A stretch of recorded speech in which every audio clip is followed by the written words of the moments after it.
আপনি ঢাকা বিশ্ববিদ্যালয়ের শিবিরের গণতান্ত্রিক রাজনীতির বিপক্ষে দাঁড়াইতেছেন 1971-এর প্রসঙ্গ তুইলা। এটা হয় ভাই, এখন 2025 সাল। আচ্ছা আচ্ছা আচ্ছা, 1971 2025 আর 71-এর জায়গাটা থেকে আমি তো আসি। আমি কিন্তু দেখি যে শিবির ট্যাগ দেওয়া একটা ব্যাপার আছে, আরেকটা সাংঘাতিক রকম ট্যাগ দেওয়ার ব্যাপার আছে বাম বা নাস্তিক, ইসলাম বিদ্বেষী, ইসলাম ধর্মের অনুসারী না। এই যে এই ট্যাগটা দিয়ে, আপনিও এটা খুব ভালো করে জানেন কারণ আপনি সোশ্যাল মিডিয়াতে জানেন, তো এই ট্যাগটার জন্মদাতা আতুর ঘর তো অনেকে বলে থাকেন যে বড় রাজনৈতিক দল হিসাবে এটা আপনাদের, এইটা নিয়েও আপনি একটু বললেন। না ঠিক আছে, খালেদ ভেরি হ্যাঁ ফেয়ার। হ্যাঁ বাংলাদেশে যেহেতু সংখ্যাগরিষ্ঠ মানুষ মুসলমান, হ্যাঁ কাজে আপনি যখন ধর্মীয় অনুভূতির প্রশ্ন আসে সেখানে আপনি মানে এটা খুব পাওয়ারফুলি প্লে করে সমাজে। তার ফলে যেটা হয় যে আপনি যে কাউকে যদি নাস্তিক অথবা ধর্মদ্রোহী হিসাবে ট্যাগ দিতে পারেন তাহলে সমাজে এটা বেটার প্লে কার্ড হয়। এই আমি এটারও বিপক্ষে, দেখেন এটাও হওয়া উচিত না, কিন্তু তার মানে এই না যে ধর্মের ব্যাপারে যে কেউ যে কোনো কথা বলবে। যেগুলো আমাদের স্যাক্রেড ফিলিংস সেটার ব্যাপারে একটা নর্ম থাকা উচিত সমাজে, কিন্তু সেই নর্মটাকে আপনি পাবলিকলি প্র্যাকটিসের জায়গায় নিতে পারবেন না। ধরেন আমি যদি একসাথে এটাকে জাজ করি, একই সাথে আমি যদি এটাকে সিদ্ধান্তে যাই, একই সাথে আমি যদি এক্সিকিউট করি, তাহলে তো এটা মব হবে। এই মব যেরকম করে আপনার হচ্ছে এই মুক্তিযুদ্ধের পক্ষে বিপক্ষে হওয়া উচিত না, ধর্মের পক্ষে বিপক্ষে হওয়া উচিত না, আস্তিক নাস্তিকেরও পক্ষে বিপক্ষে হওয়া উচিত না। সমাজের নর্মগুলো একটা আইনি প্রক্রিয়ার মধ্য দিয়ে থাকতে হবে, একটা কনসেনসাসের মধ্যে দিয়ে থাকতে হবে। আমাদের কোথাও এই মবগুলো প্লে করা উচিত না। দেখেন, রাষ্ট্রের নাগরিক হিসাবে আমি যদি আপনাকে রেসপেক্ট না করতে পারি, আমি যদি বাকি বিভাগকে রেসপেক্ট না করতে পারি, এক টেবিলে বসতে না পারি, তাহলে আমরা কেমন করে একটা পলিটিক্যাল জনগোষ্ঠী হয়ে উঠবো ভাই? আপনি 2000, আচ্ছা আমি আমি আবার একটু আপনাকে আপনাকে ফিরে নিয়ে যাই। 2025 এবং 1971-এর প্রসঙ্গ আপনি বলতেছিলেন, কিন্তু 1971-এর প্রসঙ্গটাকে তো 2025 পর্যন্ত জামায়াত শিবিরই টাইনা নিয়ে আসলো। এটা তো জামায়াতের যদি বাংলাদেশে রাজনীতি করতে হয়, এটা তো অনেক আগেই সেটেল হওয়া উচিত ছিল। আপনি একজন ইতিহাসবিদ, গবেষক, বিশ্লেষক, আপনার কি মনে হয় ডক্টর গালিব, এটা জামাতের অনেক আগেই সেটেল করে রাজনীতিটা করা উচিত ছিল না? এটা দুই জায়গা থেকে প্রবলেম হয়েছে। একটা জায়গা হচ্ছে ধরেন জামাত 71-কে কিভাবে দেখে, সেই প্রশ্ন কিভাবে ডিল করে, সেখানে দুর্বলতা আছে, ত্রুটি আছে, আমি দ্বিধাহীনভাবে স্বীকার করি। বাট একইভাবে জাতীয়ভাবে আমরা 71 প্রশ্ন কিভাবে মোকাবেলা করব, সেটার ব্যাপারে আমাদেরও প্রবলেম আছে। আমাদেরও রাজনৈতিক দলগুলো আপনার স্বাধীনতার পক্ষ বিপক্ষ কার্ড খেলছে। দেখেন, আমি একটা খুব সিম্পল এক্সাম্পল দিই। আপনি জিয়াউর রহমানকে দেখেন, জিয়াউর রহমান যখন 77-78 সালে ওনার পার্টি করলো, সেই পার্টিতে উনি মুক্তিযুদ্ধের পক্ষ বিপক্ষ কার্ড খেলছিলেন?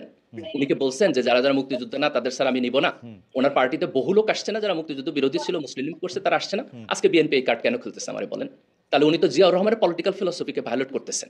বিএনপি এটা তো দুই দিক থেকে বিএনপি তো আসতে হবে। বিএনপি আমাদের না একটা না, কিন্তু বিএনপি কি আপনারা একটু ভুল বুঝতেছেন না? বিএনপি কি এখনো মুক্তিযুদ্ধ কার্ড খেলতেছে না তো। বিএনপি তো জামাত ইসলামীকেও এমন না যে জামাত ইসলামীকে নিবে না এরকম কোনো দল বন্ধ করে রাখছে, তা তো করে নাই। বরং জামায়াত হচ্ছে বিএনপির এগেইনস্টে অনেক কথা বলছে। আপনার টক শোতে এসে বিএনপির vice chairman most probably Fazlul ভাই যেই ল্যাঙ্গুয়েজে আপনার কথা বলছে, হ্যাঁ। আপনার কি মনে হয় যে ওনার বক্তব্য যদি আপনি যে কোনো একজন দর্শকের শোনান আর তাকে জিজ্ঞেস করেন এটা আওয়ামী লীগের বক্তব্য না বিএনপির বক্তব্য, আপনি কি মনে করেন ডিস্টিংগুইশ করতে পারবে একজন দর্শক? আহ, উনি উনি উনি উনি কিছু কথা বলছেন যে এটার ক্ষেত্রে আসলে আওয়ামী লীগ এবং বিএনপির জায়গা এক জায়গায় চলে আসে, কিন্তু আমি মনে করি উনি বিএনপির ভাইস চেয়ারম্যান, কিন্তু বিএনপির মুখপাত্র নয়। বিএনপির ভাইস চেয়ারম্যান এরকম আমার জানা মতে অনেক আছে, মানে আমি হাতে গুনে একজন কয়জন বলতে পারবো না, এবং উনার বক্তব্যটা উনার ইন্ডিভিজুয়ালিস্টিক। আমি যদি বিএনপির বক্তব্য হিসেবে মির্জা ফখরুল ইসলাম আলমগীরের বা জনাব তারেক রহমানের বক্তব্য, জনাব মির্জা ফখরুল ইসলাম আলমগীরের বক্তব্য যদি আমি বিশ্লেষণ করি, কারণ বেগম খালেদা জিয়া অনেকদিন ধরে কথা বলতেছেন না, তাহলে কিন্তু আমি এরকম দেখি নাই যে তারা আসলে মুক্তিযুদ্ধ ভিত্তিক রাজনীতি, যেটা আওয়ামী লীগের রাজনীতিটা তারা করতেছে, এটা আমার মনে হয় না।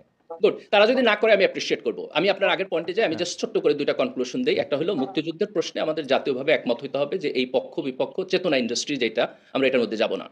এবং দুই, দেন আমরা জামাতকে প্রশ্ন করব, আপনি যেটা করছেন যে ভাই ওকে আপনি মুক্তিযুদ্ধ বিরোধিতা করছেন, কেন করছেন, আমরা এটা কিভাবে রিজলভ করি। আমি চাই না যে আপনি জাতির শত্রু হয়ে থাকেন, আপনি জাতির মধ্যে ইন্টিগ্রেটেড হন। তাহলে সেই আলাপ আলোচনা আমরা জামাতের সাথে করব। কিন্তু আপনি যদি এই কনসেনসাসটা তৈরি না হয়, তাহলে তো আপনি আলাপ আলোচনাটা করতে পারবেন না। আমি কমপ্লিটলি এগ্রি করি, জামাতের সাথে জাতীয়ভাবে আমাদের এই আলাপ আলোচনা হওয়া উচিত। ডক্টর গালিব, আচ্ছা আমি আমি ব্যাপারটার একটা, মানে আপনি তো প্রফেসর, আপনার কাছে একটু অ্যানালজিটাই না বলি, যে ধরেন আওয়ামী লীগ এখন রাজনীতি করতে চাইলো, যেটা জামাত প্রথমে বলতেছিল যে আওয়ামী লীগের মধ্যে যারা দোষী না, তাদের মধ্যে কেউ যদি এরকম থাকে তারা নেতৃত্বের দোষ স্বীকার করে ক্ষমা চেয়ে যদি রাজনীতিতে আসতে চায়, যারা সরাসরি এর সাথে যুক্ত না, তারা এটার মধ্যে আসতে পারবে। তো এইটা আওয়ামী লীগের ইনিশিয়েটিভ নিতে হবে। আমরা মনে করি যে আওয়ামী লীগ ইনিশিয়েটিভ নিয়ে এটা করবে, জনগণ তাদেরকে মাফ করবে কি করবে না, কোন জায়গা দিয়ে যাবে কি যাবে না, এটা জনগণ দেখবে। জামায়াতের কি এই ইনিশিয়েটিভটা 53 বছর নেয়ার সময় খালি চেতনা পক্ষ বিপক্ষ এইটাই বিবেচ্য ছিল, নাকি জামায়াতের কোন ইনিশিয়েটিভ নেওয়া জামাত দরকার মনে করছে? আজকে যদি বাকি বিল্লারা এরকম করে বাধা না দেয়, আজকে যদি ছাত্র সংগ্রাম পরিষদ করে এই জামাত ইসলামী রাজনীতি নিষিদ্ধের দাবি না উঠে, তাহলে 2 দিন পরে তো এই যেটা আপনারা দেখেছেন যে ইসলামী ছাত্র শিবিরের ইয়ে থেকে যেটা তুলে নেওয়া হয়েছে, সেই বয়ানই তো জামাত ইসলামী দিবে 71 সালে আমরা ভুল করছি, এটা ঠিক হয় নাই, আসেন আমরা ঠিক কাজগুলি করি আবার, তাই না? না, আমি মনে করি আপনি যদি একটা গণতান্ত্রিক পরিবেশ দেন, খালেদ ভাই, আমরা যদি একটা ভালো গণতান্ত্রিক পরিবেশ কিছুদিন দিতে পারি, তাহলে সিচুয়েশন চেঞ্জ হবে।